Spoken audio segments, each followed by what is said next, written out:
بسم اللہ الرحمن الرحیم۔ السلام علیکم۔ بالآخر army chief general Qamar Javed Bajwa کو الوداع کا پیغام مل گیا ہے، آخری خطاب تیار ہے۔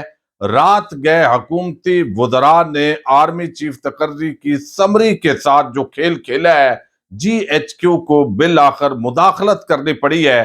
اس حوالے سے کچھ تفصیل آپ کے ساتھ شیئر کرنی ہے۔ 6 سینئر ترین جرنیلوں میں کانٹے کا مقابلہ ہے۔ آرمی چیف کے لیے کون فیورٹ ہے، اس پر بھی تفصیل کے ساتھ ہم بات کریں گے۔ عمران خان پر ایک بڑے حملے کا راولپنڈی میں خطرہ ہے۔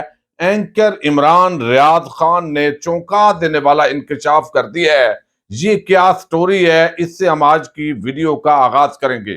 عمران خان صاحب نے لاہور سے لانگ مارچ کا آغاز کیا اور یہ 2-3 دن کے اندر عموماً لانگ مارچ لاہور سے اسلام آباد پہنچتے رہے، لیکن یہ ایک طویل اور تھکا دینے والا مارچ تھا۔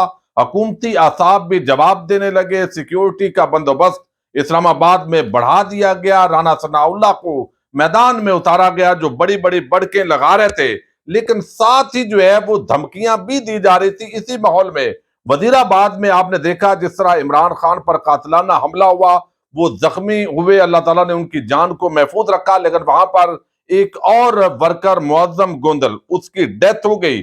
تو اب عمران خان نے اس لانگ مارچ کو ختم ہی کرنا تھا اور توقع یہ تھی کہ اب حکومت کے لیے کوئی خطرہ نہیں ہے، چونکہ جس طرح ایف آئی آر بھی نہیں کاٹی گئی، عمران خان سابق وزیر اعظم ہوتے ہوئے، پنجاب میں حکومت ہوتے ہوئے اس کو بے بس کیا گیا، تو کہا گیا اب ختم ہو گیا۔ لیکن خان صاحب نے بڑا سرپرائز دیا، 2 دن بعد انہوں نے لانگ مارچ کا اعلان کیا۔ اسد عمر کی قیادت کے اندر فیصل آباد ڈویژن سے جو ہے وہ یہاں شروع ہوا مارچ، اور پھر اسی طرح وزیر آباد کے مقام پر جو ہے وہ شاہ محمود قریشی کی قیادت کے اندر لانگ مارچ شروع ہوا، رباط تک یہ سارے پہنچے، اور پھر جو ہے 26 نومبر کو اس کا اعلان کیا گیا کہ راولپنڈی کے اندر لاکھوں لوگ پہنچیں گے، ان کے لیے خیمہ بستیوں کی تیاری شروع ہو گئی ہے۔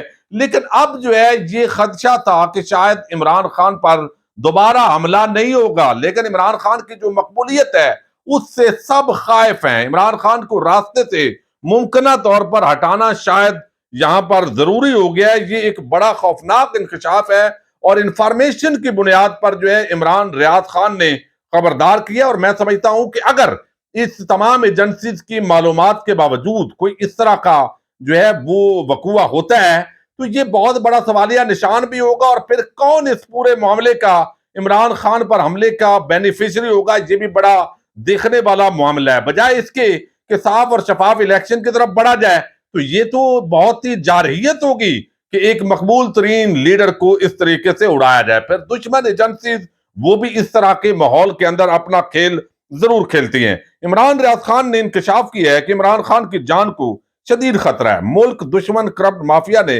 پہلے عمران خان کو زمان پارک لاہور میں قتل کرنے کا منصوبہ بنایا تھا، مگر عمران خان کے سیکیورٹی انتظامات کی وجہ سے وہ کامیاب نہیں ہو پایا۔ اب راولپنڈی میں ان پر جو ہے وہ بڑے حملے کا خطرہ ہے۔ خدا نخواستہ جس طرح آپ نے دیکھا کہ کوئی جب اس طرح کا خطرہ ہے کہ جیسے بلاسٹ ٹائپ ہوتا ہے، اللہ تعالیٰ معاف کرے، یہ عمران ریاض نے اس کا تاثر دیا ہے۔ اس لیے عمران خان کو چاہیے کہ بم پروف کنٹینر کا انتظام کرے اور ساری مہم اس کے اندر ہی بیٹھ کر کریں۔ یہ مشورہ دیا جا رہا ہے اب کارکنوں کی طرف سے۔ تو اگر تمام حکومتی ایجنسیز جو ہے ان کو بھی دیکھنا ہے، پی ٹی آئی کو بھی دیکھنا ہے، وہ اپنا جو سیکیورٹی میئرز ہیں، خان صاحب اپنی بہادری دلیری ضرور دکھاتے ہیں، لیکن انہیں یہ بات نہیں ماننی، چونکہ خان صاحب کی جان جو ہے وہ قیمتی ہے، ہر انسان کی جان قیمتی ہے، لیکن ایک ایسا لیڈر جس کا اتنا اثر و رسوخ ہے اور پاکستان کی سب سے بڑی مقبول جماعت کا وہ لیڈر ہے، تو اب دیکھنا ہے کہ پنجاب حکومت، پی ٹی آئی کی انتظامیہ اور وفاقی حکومت اور ایجنسیز اس حوالے سے جو فول پروف سیکیورٹی مہیا کرنے کے لیے کیا جو ہے وہ کام کرتی ہیں۔ اب آپ نے دیکھا آرمی چیف جو ہے اس کے بھی ایسے لگ رہا ہے پاکستان کے اندر جیسے الیکشن ہو رہا ہے، یعنی ایسے لگ رہا ہے جیسے سب مل کر اپنا بادشاہ چن رہے ہیں۔ کہنے کو تو 22 گریڈ کا آفیسر ہوتا ہے آرمی چیف اور بہت سارے لوگ یہ بات کر رہے ہوتے ہیں، لیکن ایکچول چونکہ اسٹیبلشمنٹ کے پاس ہی پاکستان میں ہمیشہ طاقت رہی ہے، تو وہ جس پلڑے کے اندر اپنا وزن ڈالتے ہیں وہی اصل معاملہ ہوتا ہے۔ تو یہی وجہ ہے کہ آرمی چیف کی تقرری پر اس مرتبہ عمران خان صاحب نے سیاست نہیں کی بلکہ حکومت نے اتنی سیاست کی ہے کہ رات کو ایک تماشا بنا کر رکھ دیا گیا. یعنی سمری آئی ہے نہیں آئی تو ایک ڈوزیر بنا کر بھیجنا ہوتا ہے. جی ایچ کیو نے 2-3 دن سے کہا گیا، دھمکیاں لگائی گئی کہ اگر سمری نہیں بھی آئے گی تو وزیر اعظم اپنا اختیار استعمال کریں گے. اور پھر رات گئے جو ہے وہ 11:23 پر وہ خواجہ آصف کہہ رہے ہیں، یعنی خبر انصار عباسی نے دی کہ سمری جو ہے وہ ڈوزیر بھیج دیا گیا وزارت دفاع کو. پھر مریم اورنگزیب نے کہا جی کوئی سمری موصول نہیں ہوئی. پھر خواجہ آصف نے کہا کہ وزیر اعظم ہاؤس کو ابھی تک سمری موصول نہیں ہوئی، ہم نے سمری وزارت دفاع کو بھیج دی ہے. جی ایچ کیو نے پھر مداخلت کی، D G I S P R نے سٹیٹمنٹ جاری کی، انہوں نے بتایا جی کہ ہم نے وزارت دفاع کو بھیج دی ہے، اب آگے وہ جانے ان کا کام جانے. تو 5 جرنیلوں کے بجائے اس کے اندر 6 نام تھے. پھر 12:14 پر یہ خبر آئی. پھر 1:26 پر جو ہے وہ کہا گیا خواجہ آصف کی طرف سے کہ سمری وزارت دفاع سے وزیر اعظم آفس میں موصول ہو گئی ہے. یہ صورتحال تھی اور مریم اورنگزیب اس کا انکار کرتی رہی. یہ سمری جو ہے یہ رات کو اسلام آباد کی جو سرد ہوائیں ہیں ان کے اندر بیچاری رلتی رہی، اور اس کا تماشا جو پہلے ہی اس حکومت نے بنا دیا آرمی چیف سیکرٹری کو، اب مزید جو ہے اس کو بنایا گیا وزیر اعظم کا. بے شک ہم اس کو چور کہیں ڈاکو کہیں، لیکن اس کا یہ اختیار ہے، اسے یہ اختیار استعمال کرنا چاہیے. آرمی چیف ہی ہوتا ہے، وہ ادارے کا نمائندہ ہوتا ہے اور وہ کسی پارٹی کے ساتھ نہیں ہوتا. باقی جو بھی پالیسیز ہوتی ہیں وہ ادارے کی پالیسیز ہوتی ہیں. سیاست کے اندر بہرحال ایک ایسی شخصیت آرمی چیف ہونی چاہیے جو کم از کم اس کا جو غیر متنازع ہو اور اس طرح کا کوئی معاملہ جس پر تنقید کی جا سکے نہ ہو. اب 6 ناموں پر مشتمل، 5 کی بجائے عموماً 5 نام ہونے تھے، لیکن 6 ناموں کی جو سمری ہے وہ گئی ہے. یہی وجہ ہے کہ اب جنرل فیض حمید اور جنرل جو ہے عامر ان کا نام کے ٹرینڈ بن رہے ہیں. اب شیخ رشید کہتے ہیں کہ تعیناتی کے لیے سمری آ گئی ہے، سارے نام شامل کر کے ادارے نے دور اندیشی کا ثبوت دی ہے. اب کسی کے پسند ناپسند کا نہیں، میرٹ کا سوال ہوگا. جو بھی آرمی چیف آئے گا وہ سیاست سے دور ملک اور اپنے ادارے کا وفادار ہوگا، تباہ حال معیشت کو سہارا دینے کی کوشش کرے گا. نواز شریف نے جس کو بھی تعینات کیا اس سے جوڈو کراٹے کیے.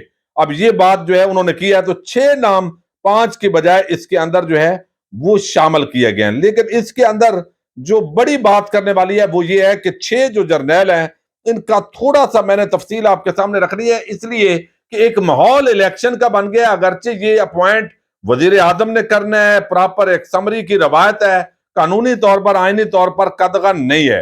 اس کا جو آئینی پروسیجر ہے وہ پہلے تھوڑا سا میں آپ کے سامنے رکھ دوں تاکہ اندازہ ہو کہ یہ آرٹیکل 243 ہے آئین پاکستان کا، جس کے تحت یہ تعیناتی ہوتی ہے. فرحان منہاج صاحب ہیں، انہوں نے زبردست اس پر سٹوری کی ہے کہ پاکستان کے آئین میں عام ترین ادارے کے سربراہ کی تعیناتی میں صرف یہ ہے آئین کے اندر. آئین کا آرٹیکل 243 میں بہت مختصر سا طریقہ کار ہے. آرٹیکل 243 کی شق 3 کے مطابق وزیر اعظم کی ایڈوائس پر صدر مملکت بری، بحری اور فضائی تینوں سروسز کے سربراہان اور chairman joint chief of staff committee کو تعینات کرے گا. مروجہ طریقہ یہ ہے کہ مدت ملازمت ختم ہونے سے 2 ہفتے پہلے یا 15 روز پہلے وزیر اعظم ہاؤس وزارت دفاع سے سینئر آفیسرز کے ناموں کی فہرست منگواتا ہے. اگر ایک عہدہ ہو تو رول آف بزنس کے تحت 3 نام اور 2 عہدے ہوں تو 5 نام منگوائے جاتے ہیں، جن میں ایک وزیر اعظم نام صدر مملکت کو ایڈوائز کرتے ہیں اور صدر مملکت اس کی منظوری دیتے ہیں، اور اس طرح آرمی چیف تعینات ہو جاتا ہے. اسی طریقے سے جو یہاں پر جو وزیر اعظم وہ joint chief of staff committee کا بھی ساتھ ہی کرتے ہیں. تو یہ وہ معاملہ ہے.